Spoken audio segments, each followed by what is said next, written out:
Have you ever walked through a place that used to breathe with life, but now only whispers with the voices of the dead? Have you ever seen a village so scarred that even the birds no longer sing in its trees?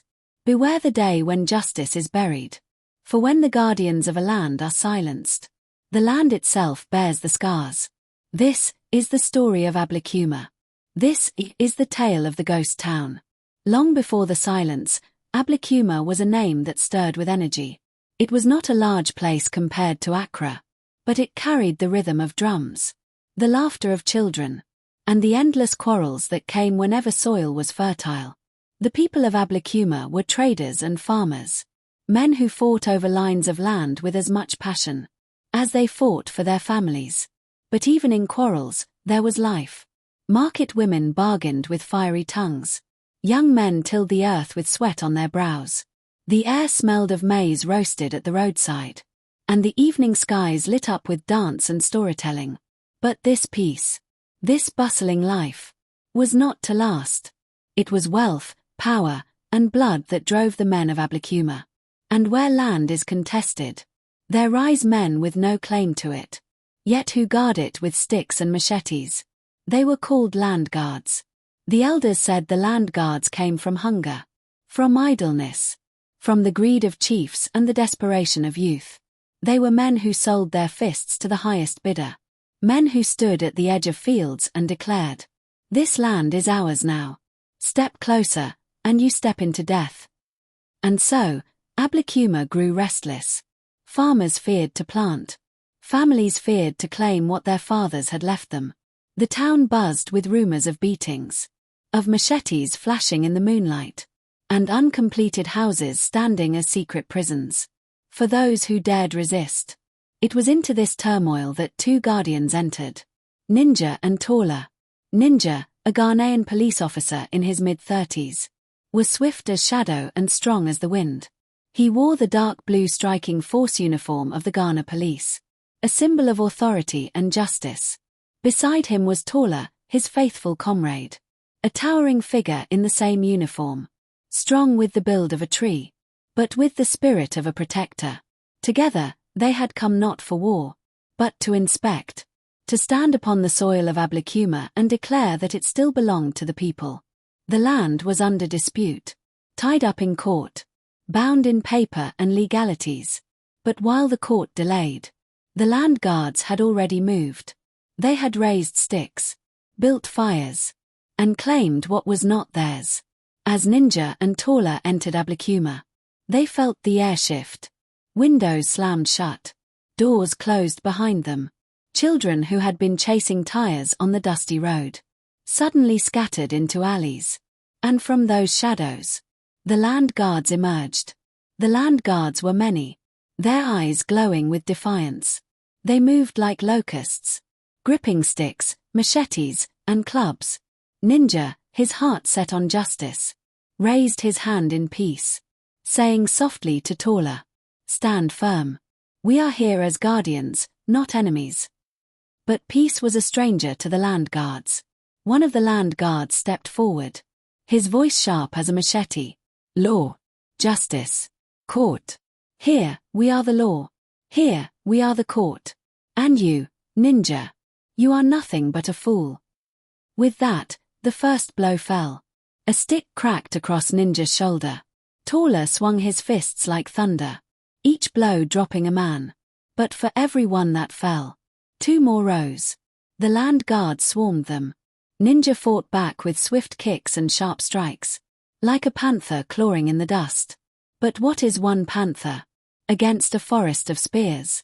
But even mountains fall when the earth beneath them crumbles. And so, they fell.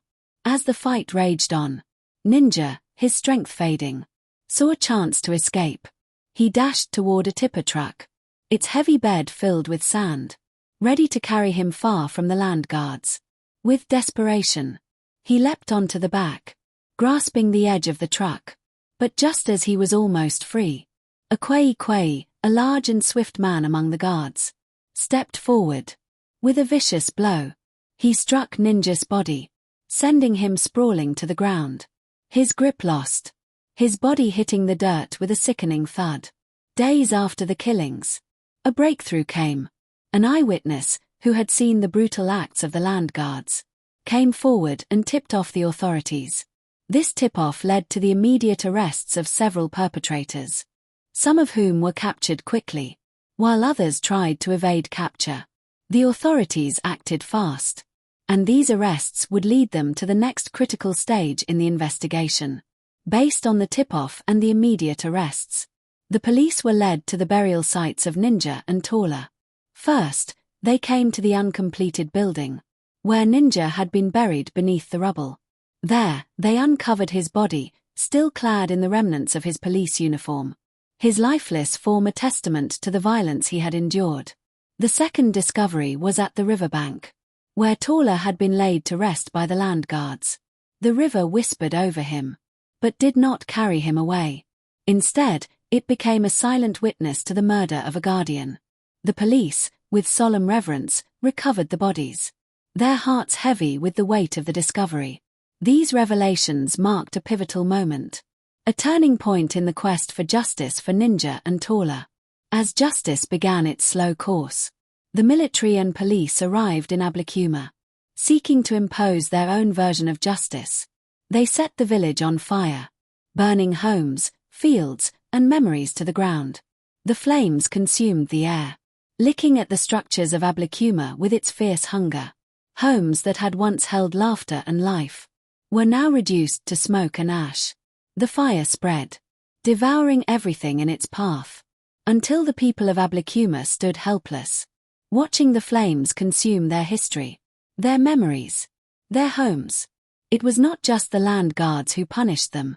The military and police, the very forces sworn to protect, became agents of destruction. The flames had barely extinguished, but justice continued its course. Though some of the land guards had been arrested immediately, the investigation didn't stop there. As the years passed, more perpetrators were brought to justice, captured in the shadows of their own fear. Some of the land guards who had escaped arrest were tracked down and apprehended. The investigation went deeper, and more arrests were made in the years that followed. As the authorities worked tirelessly to bring every criminal to account, the punishment was severe. The leaders of the land guard group were executed, while others were sentenced to long terms of hard labor and imprisonment. Justice, though delayed, was eventually served. But Ablekuma's scars ran deep, and though justice had been delivered, the village had been irreparably changed. In the wake of the destruction and the long battle for justice, Ablekuma struggled to rebuild. The years of silence, fear, and violence had delayed the village's growth. The land lay fallow, the river ran stagnant, and the people of Ablekuma stood at the crossroads of their past and future.